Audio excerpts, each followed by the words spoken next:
खाली भाषण से 5 किलो राशन से हमारे भाग ना चलिए।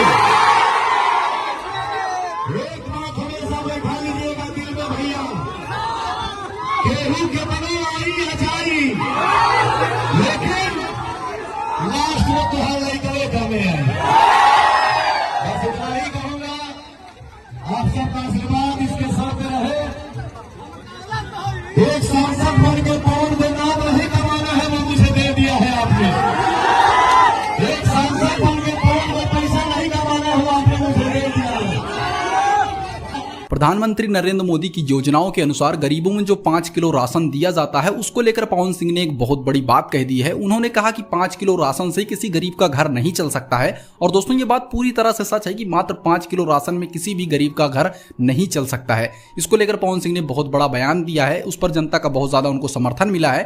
वैसे दोस्तों, आपको क्या लगता है कि काराकाट में पवन सिंह सांसद बन पाएंगे या नहीं? उनको कॉमेंट करके जरूर बताइएगा।